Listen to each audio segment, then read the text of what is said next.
Panduan ibadah online.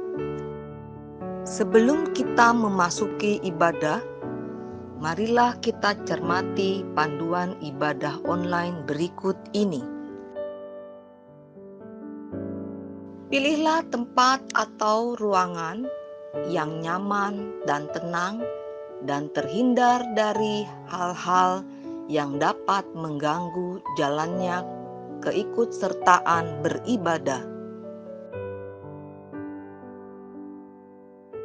Siapkan hati dalam doa sebelum mengikuti ibadah, sambil tenangkan pikiran agar terfokus pada jalannya kebaktian.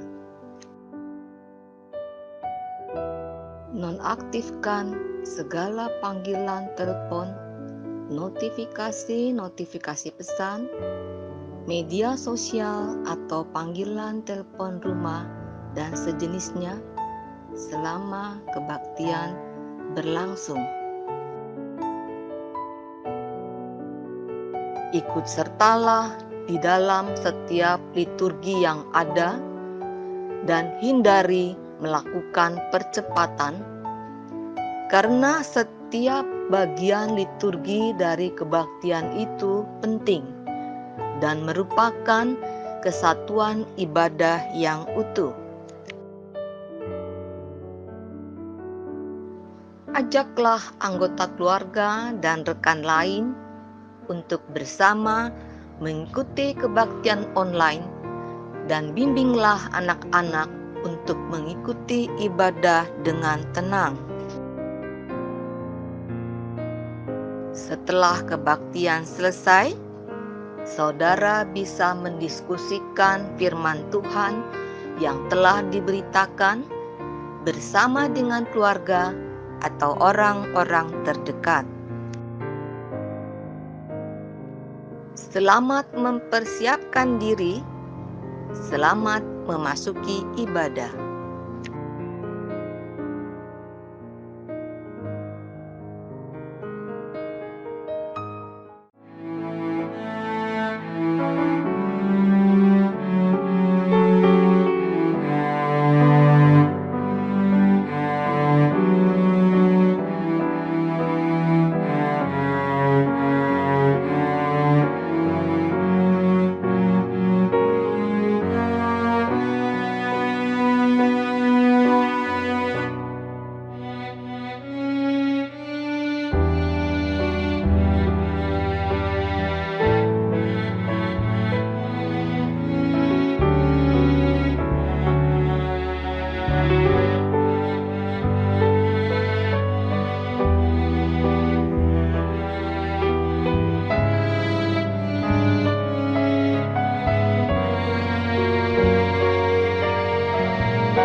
Saudara-saudara yang dikasihi Tuhan, dimanapun saudara-saudara berada, selamat hari Minggu.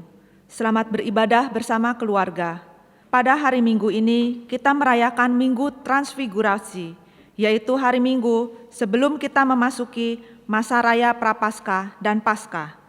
Minggu Transfigurasi mau mengajak kita untuk menghayati Yesus yang dimuliakan sebelum penderitaannya. Mari saudara-saudara, kita berdiri dan menyanyikan pujian, Haleluya, pujilah.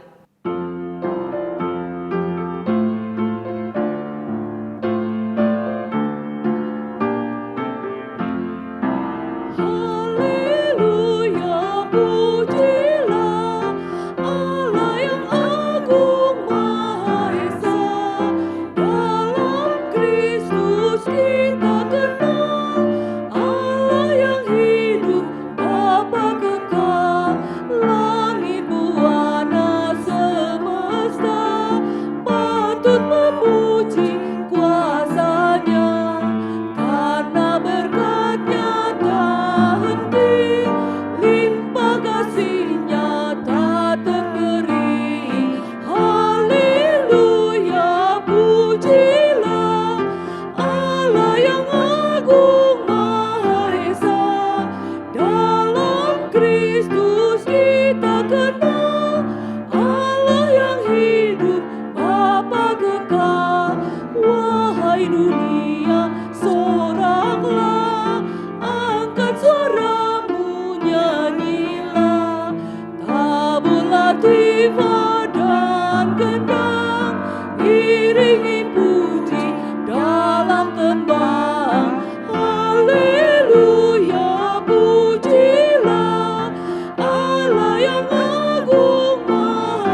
Allah yang hidup, Bapa kekal.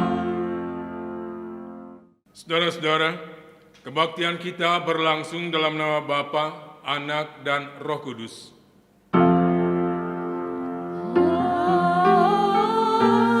Amin, amin, amin.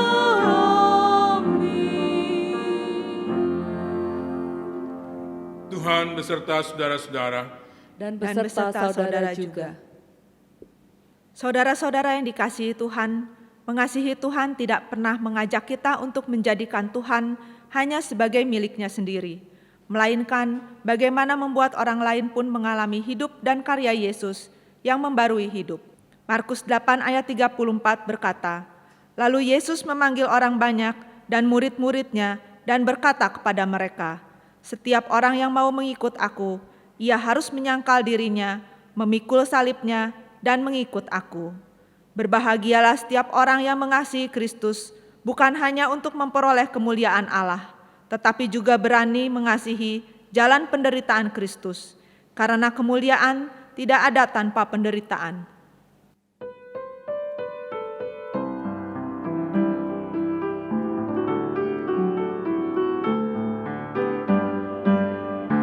Nama Yesus termulia di atas segala nama, agar di dalam namanya semuanya menyembah. Yang di bumi dan di surga teguk lutut memuliakan. Segala lidah pun berkata, Yesus Kristus itu Tuhan. Terpuji namanya, terpuji namanya. Sembah dan pujilah Raja alam semesta. Yang di bumi dan di surga teguk lutut memuliakan. Segala lidah pun berkata, Yesus Kristus itu Tuhan. Masih banyak manusia yang tak mengenal namamu. Suruh hamba yang setia kerja dan bertekun. Tuhan pakailah diriku menyebarkan keselamatan. Kata dan perbuatanku mencerminkan firman Tuhan. Terpuji namanya, terpuji namanya. Ku puji, ku sembah Raja alam semesta. Tuhan pakailah diriku menyebarkan keselamatan.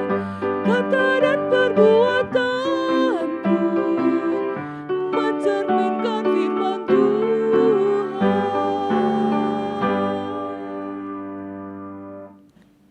Saudara-saudara yang dikasihi Tuhan, marilah kita merendahkan diri, mengakui kesalahan dan dosa kita di hadapan Allah. Mari kita berdoa. Ya Allah, Bapa yang Maha Mulia, saat ini kami datang ke hadirat-Mu karena kami sadar bahwa kami telah berdosa terhadap-Mu. Egoisme kami senantiasa menuntut Engkau memberi kemudahan-kemudahan kepada kami. Dan kami menjadi pengikut-pengikut Kristus yang tidak memiliki komitmen dan keberanian menghadapi dan menjalani berbagai kesulitan yang bisa membuat kami susah, bahkan menderita. Kami mudah sekali kecewa dan mengeluh, karena kami hanya mengharapkan kemuliaan Kristus tanpa mau menghayati dan memaknai kemuliaan Kristus yang diawali dengan dan di dalam kesusahan, aniaya, dan derita, bahkan kematian. Ampuni kami ya Allah, karena kami hanya ingin menjadi pengikut-pengikut-Mu yang hidup enak-enak saja. Ampuni keegoisan kami menyesal dan kami memohon, kiranya Engkau mengasihani kami, menolong kami dan membarui kami. Di dalam nama Yesus, kami mengaku dan menyesal. Amin.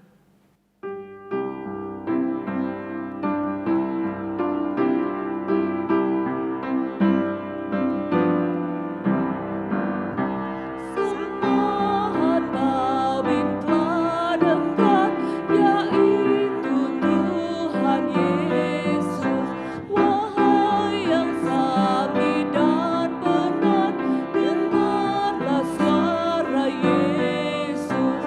Baik di dunia yang fana, baik di surga yang bakal, yang terindah selamanya, nama Tuhan Yesus. Diampuninya dosamu, dengarlah suara Yesus. Menuju surga jalanku, bersama Tuhan Yesus. Baik di dunia yang fana, baik di surga yang bakal, yang terindah selamanya, nama Tuhan Yesus.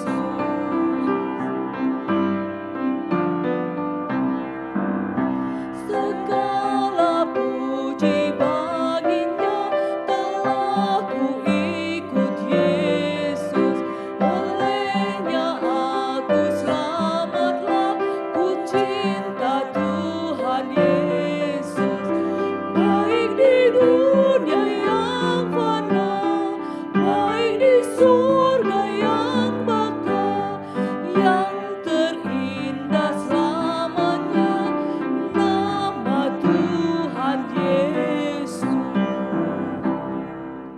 Bagi yang mengakui dosanya dengan kerendah hatian dan jujur, serta menyesal, dengarlah firman Allah menurut Markus 8 ayat 35 berkata demikian, siapa yang mau menyelamatkan nyawanya, ia akan kehilangan nyawanya. Tetapi barang siapa kehilangan nyawanya karena aku dan karena Injil, ia akan menyelamatkannya. Demikianlah berita anugerah dari Tuhan. Syukur pada Allah.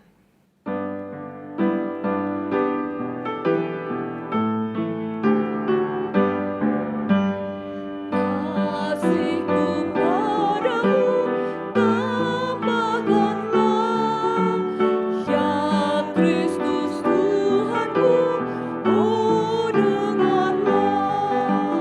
Ku mohon Tanti, tambahkan kasihku makin besar kepadamu.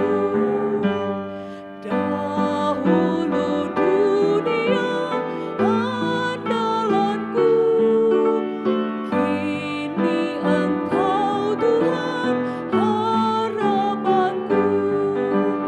Inilah doaku, tambahkan kasihku makin besar kepadamu. Saudara-saudara yang dikasihi Tuhan, mari kita bersama-sama merendahkan diri kita dalam doa untuk mendengarkan dan merenungkan firman Tuhan. Kita berdoa.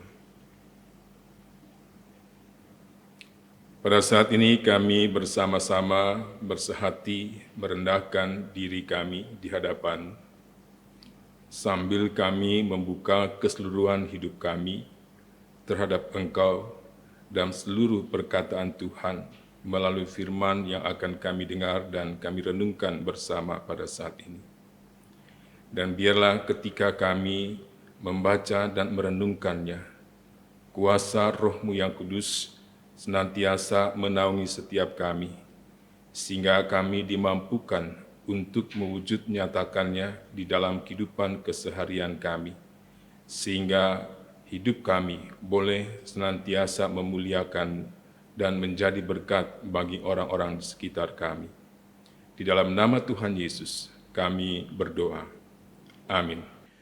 Bapak, Ibu, dan saudara-saudara yang dikasihi Tuhan, Pembacaan kita pada saat ini diambil dari Injil Markus pasal 9 ayat 2 sampai dengan 9 berkata demikian.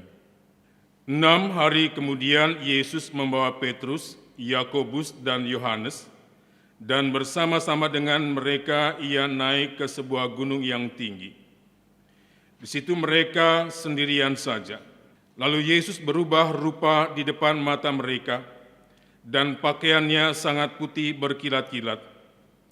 Tidak ada seorang pun di dunia ini yang dapat mengelantang pakaian seperti itu.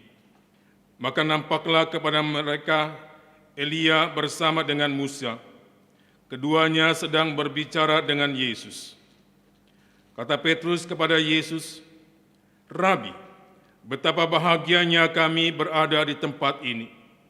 Baiklah kami dirikan 3 kemah, 1 untuk engkau, 1 untuk Musa, dan 1 untuk Elia." Ia berkata demikian sebab tidak tahu apa yang harus dikatakannya, karena mereka sangat ketakutan. Maka datanglah awan menaungi mereka, dan dari dalam awan itu terdengar suara, "Inilah anak yang kukasihi, dengarkanlah dia." Dan sekonyong-konyong waktu mereka memandang sekeliling mereka, mereka tidak melihat seorang pun lagi bersama mereka kecuali Yesus seorang diri. Pada waktu mereka turun dari gunung itu, Yesus berpesan kepada mereka supaya mereka jangan menceritakan kepada seorang pun apa yang telah mereka lihat itu, sebelum Anak Manusia bangkit dari antara orang mati. Demikianlah Injil Tuhan kita Yesus Kristus, dan yang berbahagialah setiap kita yang mendengarkan dan yang memeliharanya. Haleluya. Haleluya, haleluya, haleluya.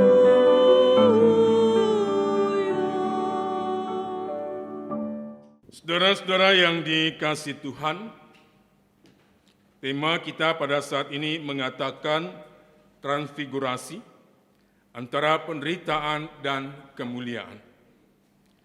Saudara-saudara, menurut kalender gerejawi, hari Minggu ini kita bersama-sama memperingati dan merayakan Minggu Transfigurasi. Melalui Minggu Transfigurasi ini, gereja dan umat Kristen diajak untuk mau memahami dan memaknai peristiwa transfigurasi Yesus atau Yesus yang berubah rupa di hadapan ketiga murid yang diajaknya, yaitu Petrus, Yakobus, dan Yohanes. Sehingga Yesus yang dilihat oleh mereka, khususnya yang dilihat oleh Petrus pada saat itu adalah Yesus yang memang sangat diinginkan. Bukan saja diinginkan oleh Petrus, tetapi juga sangat diinginkan dan sangat diharapkan oleh orang-orang Yahudi pada umumnya. Yesus Sang Mesias. Itu sebabnya tidak heran kalau Yesus melarang Petrus dan murid-murid lainnya supaya mereka jangan memberitahukan kemesiasan Yesus kepada siapapun juga. Bahkan Yesus berani memarahi Petrus yang keliru, yang tidak memahami makna kemesiasan Yesus, dengan sebuah perkataan yang sangat keras, "Enyalah iblis, sebab engkau bukan memikirkan apa yang dipikirkan Allah, melainkan apa yang dipikirkan manusia." Dan sekarang, setelah Petrus, Yakobus, dan Yohanes melihat peristiwa transfigurasi Yesus, Yesus memberi pesan kepada mereka supaya mereka jangan menceritakan kepada seorang pun apa yang telah mereka lihat itu, sebelum Anak Manusia bangkit dari antara orang mati.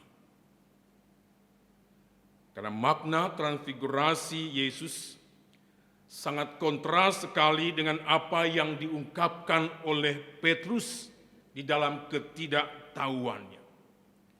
Kata Petrus kepada Yesus, "Rabi, betapa bahagianya kami berada di tempat ini.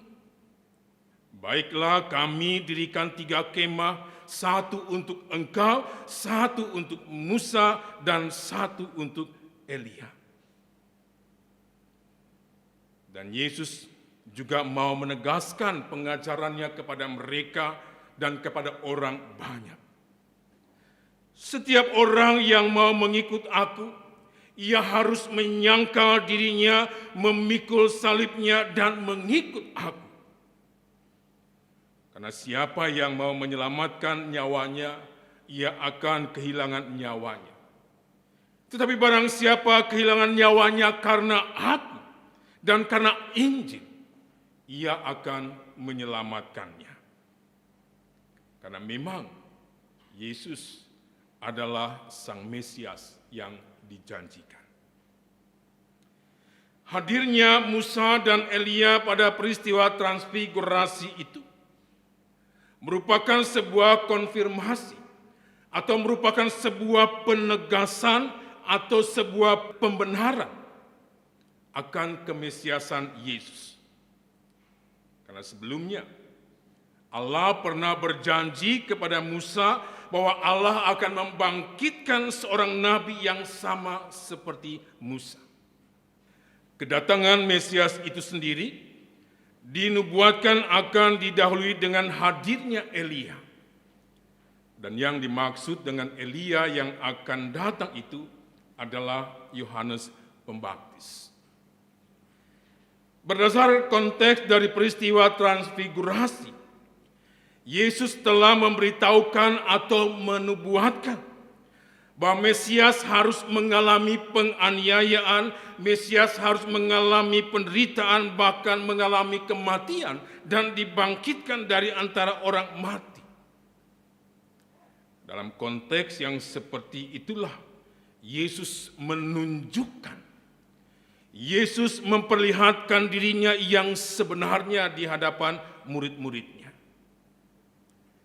Dengan demikian, transfigurasi Yesus mau mengajarkan kepada kita bahwa penderitaan dan kehinaan yang dilalui oleh Yesus tidak pernah meniadakan kemuliaannya. Sebaliknya, hal itu justru merupakan jalan ke arah kemuliaan. Dan ketika identitas atau siapa Yesus yang sebenarnya dinyatakan di dalam peristiwa transfigurasi itu bukanlah sekedar untuk aktualisasi diri. Peristiwa itu bukanlah sekedar untuk pamer kemuliaan, melainkan ada hal-hal yang harus direspon oleh murid-muridnya pada saat itu. Dan ada hal yang harus direspon oleh gereja dan umat Kristen pada saat ini. Hal yang pertama, peristiwa transfigurasi merupakan penggenapan dari ucapan Yesus sendiri, bahwa di antara murid-muridnya akan ada yang tidak akan mati sebelum melihat Anak Manusia itu datang dalam kemuliaannya sebagai Raja. Yang berkaitan erat dengan kedatangan Anak Manusia di akhir zaman untuk menghakimi semua orang. Selain itu, sesuai dengan pengajarannya mengenai mengikut aku, melalui peristiwa transfigurasi itu, Yesus mau memberitahukan kepada Petrus, kepada Yakobus dan Yohanes, bahwa kesediaan mereka atau gereja dan umat Kristen mengikut Yesus adalah kesediaan untuk menderita dan mati bagi Kristus. Dan kita tidak perlu takut. Kita tidak perlu menjadi khawatir terhadap penderitaan di dunia ini. Karena semua itu tidak sebanding dengan kemuliaan kekal yang akan diterima dan dinikmati bersama dengan Yesus. Sebaliknya, orientasi hidup kita harus diarahkan kepada kemuliaan kekal sehingga kita memiliki kemampuan untuk berani hidup menderita bagi Yesus. Sebab ada banyak orang percaya yang ingin mengalami dan menikmati kemuliaan Kristus, tetapi mereka tidak berani untuk menerima dan mengalami penderitaan di dalam iman percaya kepada Kristus. Tidak ada kemuliaan tanpa penderitaan. Karena penderitaan adalah bagian dari hidup manusia. Kemudian hal yang kedua, memang Petrus dan teman-temannya ingin membuat kemah bagi Yesus, bagi Musa dan bagi Elia. Dan itu merupakan sebuah kesalahan karena ketidaktahuan dan ketidakpahaman mereka bahwa Mesias atau anak manusia harus turun gunung dan berjalan menuju ke Yerusalem.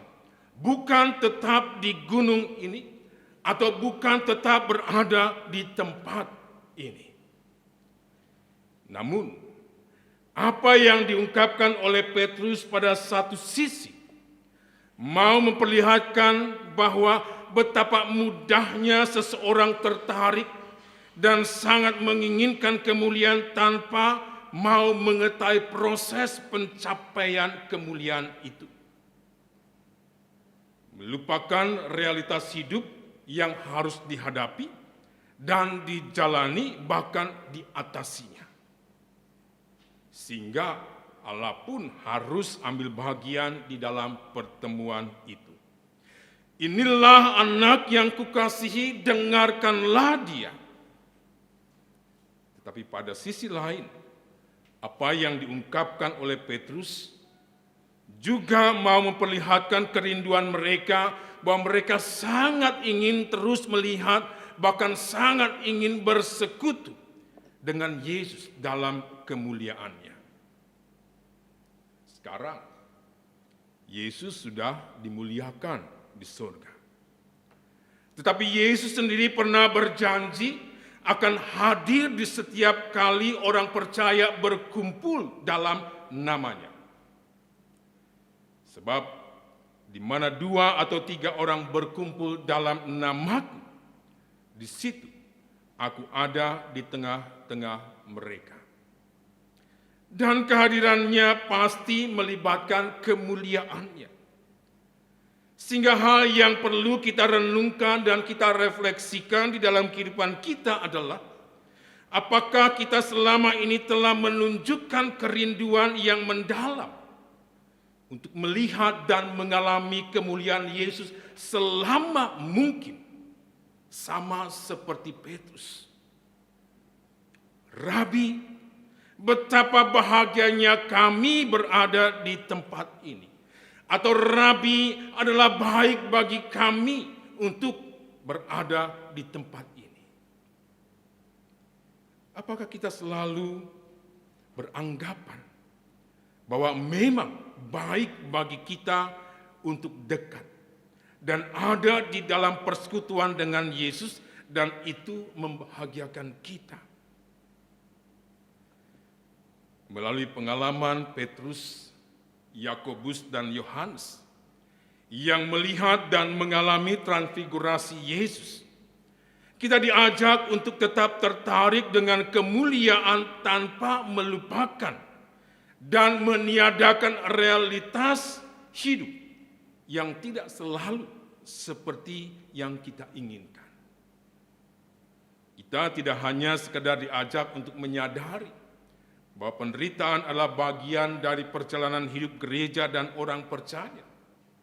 Tetapi bagaimana gereja dan orang percaya mau belajar menerima penderitaan, bahkan gereja dan orang percaya mau mencintai penderitaannya karena Kristus. Ada banyak orang percaya dan gereja yang di dalam kenyataan hidup juga menolak untuk menderita. Dan hal yang ketiga, Kalau kita memperhatikan Matius pasal 17 ayat 6 yang berkata, mendengar itu tersungkurlah murid-muridnya dan mereka sangat ketakutan ketika Allah menegur dan mengingatkan mereka. Perkataan Allah ini tidak hanya sekedar mau mengingatkan mereka bahwa Yesus, Engkaulah anakku yang kukasihi, kepadamulah aku berkenan. Tetapi juga mau menegaskan bahwa Yesus, inilah anak yang kukasihi, dengarkanlah dia. Dengarkanlah dia adalah perintah Allah yang ditujukan kepada Petrus. Perintah Allah yang ditujukan kepada Yakobus dan Yohanes yang hadir dan berada di tempat itu. Dan juga kepada kita sebagai gereja dan orang percaya saat ini. Artinya, kita diperintahkan oleh Allah untuk menjadi gereja dan orang percaya yang mendengarkan Dia. Menjadi gereja dan orang percaya yang mendengarkan Yesus. Kita diperintahkan untuk menjadi gereja dan orang percaya yang menaati Yesus. Karena dalam kenyataannya ada banyak gereja dan orang percaya yang tidak lagi mau mendengar suara Yesus, tetapi hanya mau mendengar suara dirinya sendiri. Saudara-saudara yang dikasihi Tuhan, dengan ketiga hal tersebut, kita bisa memahami bahwa peristiwa transfigurasi Yesus bukan sekedar untuk memperlihatkan kemuliaannya, melainkan untuk memperlihatkan ketaatannya, memperlihatkan kesetiaan Yesus yang menerima, Yesus yang mau menjalani, bahkan Yesus yang mencintai penderitaannya. Dan yang seringkali menjadi penghambat bagi gereja dan orang percaya mengalami kemuliaan Yesus adalah menolak realitas hidup di mana gereja dan orang percaya itu hidup. Menolak penderitaan yang harus diterima, bahkan yang harus dicintai oleh gereja dan orang percaya. Apakah kita akan tetap mempertahankan ketidaktahuan? Apakah kita akan tetap mempertahankan ketidakpahaman Petrus dan teman-temannya yang berkata, Rabi, betapa bahagianya kami berada di tempat ini, baiklah kami dirikan 3 kemah, 1 untuk engkau, 1 untuk Musa, dan 1 untuk Elia. Sehingga kita harus ditegur oleh Yesus, enyalah iblis. Sebab engkau bukan memikirkan apa yang dipikirkan Allah, melainkan apa yang dipikirkan manusia. Atau kita akan menunggu, kita akan menanti sampai Allah memberi perintah kepada kita, dengarkanlah Dia. Dan kita baru menaati Yesus. Saudara-saudara, tidak mudah untuk mendengar. Tidak mudah untuk menaati perkataannya. Kesediaan bagi kita untuk menderita, bahkan mencintai penderitaan bersama Kristus, adalah merupakan kunci untuk kita bisa mengalami kemuliaan bersama dengan Kristus. Bukan saja pada saat ini, tetapi juga pada masa yang akan datang di dalam kekekalannya. Oleh sebab itu, berbahagialah setiap orang yang mendengar suaranya dan yang menaatinya. Amin. Saudara-saudara yang dikasihi Tuhan, mari kita masuk dalam saat hening sejenak.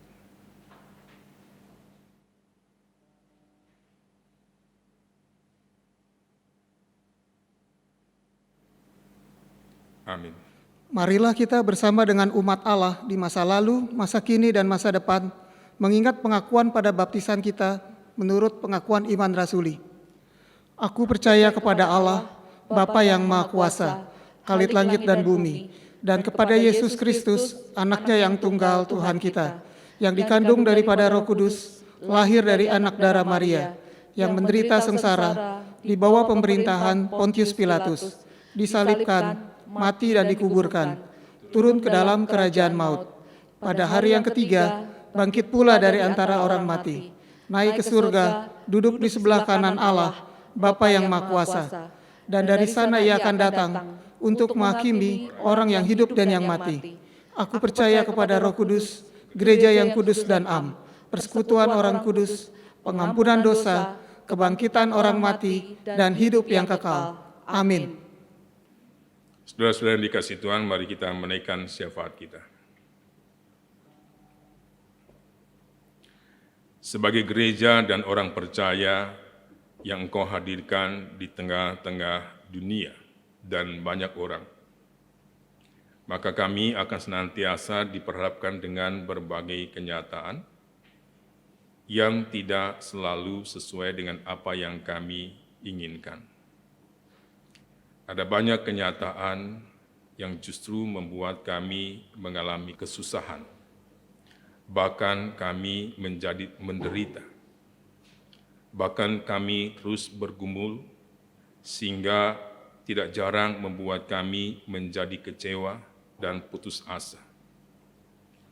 Dan ketika kami diperhadapkan dengan kenyataan demi kenyataan yang ada itu, tidak sedikit dari kami yang gagal untuk mempertahankan kesetiaan dan ketaatan kami untuk mengikut Tuhan, untuk memasuki, menjalani, dan mencintai penderitaan yang harus kami alami. Oleh sebab itu ya Bapa, kami bersyukur atas firman yang kami dengar pada saat ini, yang mengajak kami untuk kembali mau mendengar suara Tuhan, menaatinya, dan mewujud nyatakannya di dalam sikap dan perilaku kami. Sekalipun kami diperhadapkan dengan kesusahan dan penderitaan. Bapa dalam surga, pada saat ini, di tengah masa pandemi yang masih terus berlangsung, juga ada banyak orang di sekitar kami yang masih harus mengalami kesulitan dan kesusahan, bukan saja oleh karena mereka kehilangan pekerjaan mereka, tetapi di antara mereka ada yang mengalami kesakitan, dan mereka menjadi khawatir, mereka menjadi takut akan hidup yang ada di hadapan mereka. Dan ketika mereka berada dalam situasi seperti itu, mereka bergumul. Pada satu sisi mereka sangat berharap untuk bisa dekat dengan Tuhan, mengalami pertolongan Tuhan. Tetapi pada sisi lain mereka pun menjadi kecewa oleh karena kesembuhan yang mereka harapkan tidak kunjung mereka alami. Bahkan tidak sedikit dari kami yang harus kehilangan nyawa dan kami kehilangan orang-orang yang kami cintai. Tengah situasi yang seperti itu, kami justru seringkali menyalahkan Tuhan. Dan bukan semakin membuka diri, merendahkan diri, untuk kami boleh merasakan dan mengalami pertolongan Tuhan secara nyata, yang membuat kami menjadi kuat, yang memberikan kepada kami pengharapan untuk kami menjalani hidup dengan tetap mengarahkan pandangan hidup kami kepada Tuhan saja. Oleh sebab itu ya Bapa, biarlah kami boleh merasakan dan mengalami kehadiran Tuhan di dalam suka maupun duka kami. Dan inilah yang menjadi doa kami, yang kami panjatkan hanya dalam nama Tuhan kami Yesus Kristus, yang telah mengajarkan kami berdoa. Bapa kami yang di surga, dikuduskanlah namamu, datanglah kerajaanmu, jadilah kehendak-Mu di bumi seperti di surga. Berikanlah kami pada hari ini makanan kami yang secukupnya, dan ampunilah kami akan kesalahan kami, seperti kami juga mengampuni orang yang bersalah kepada kami. Dan janganlah membawa kami ke dalam pencobaan, tetapi lepaskanlah kami daripada yang jahat. Karena Engkaulah yang mempunyai kerajaan dan kuasa dan kemuliaan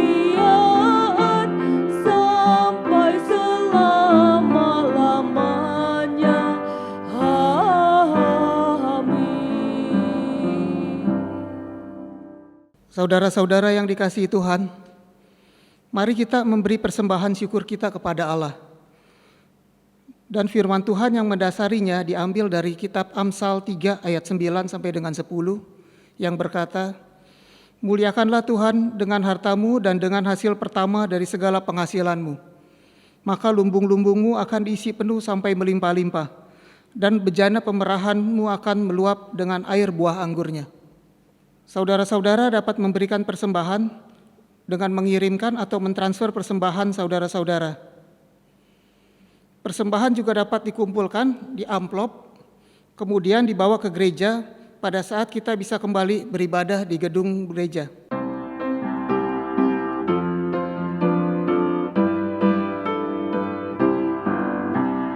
Aku bawa dan berikan persembahanku pada Yesus, pada Tuhan Juru Selamatku.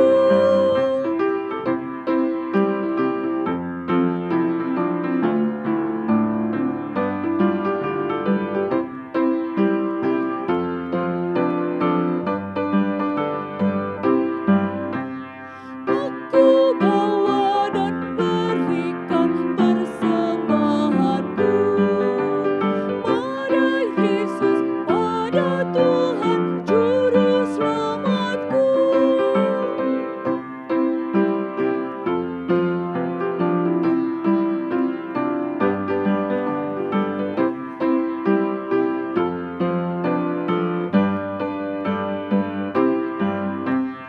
Aku bawa dan berikan persembahanku pada Yesus, pada Tuhan Juru Selamatku.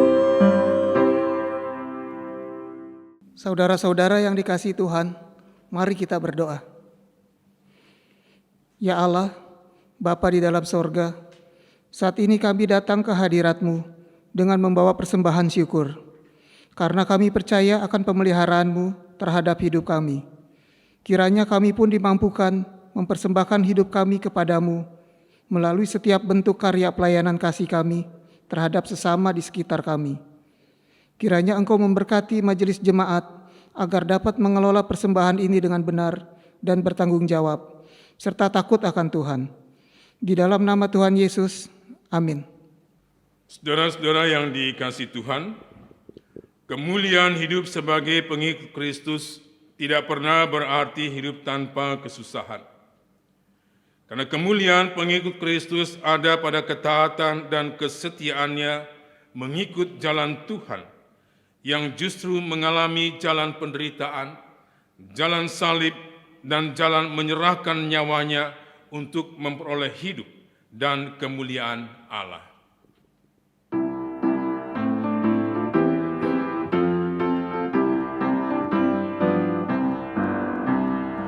Ikuti Kau saja Tuhan, jalan damai bagiku.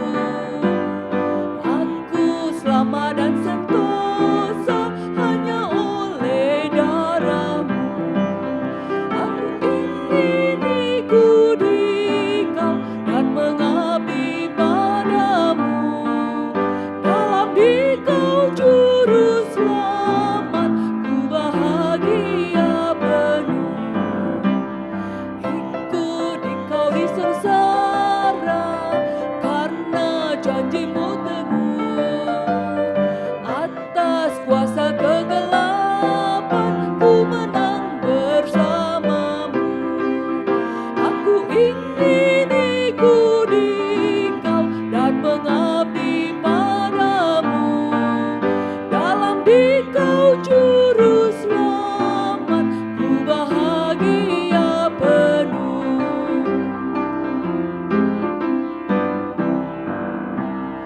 Ikut dalam kesucian, lahir batin yang bersih.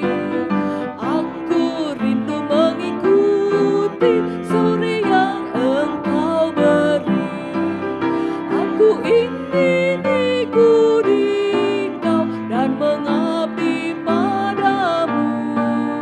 Dalam Dikau Juru Selamat,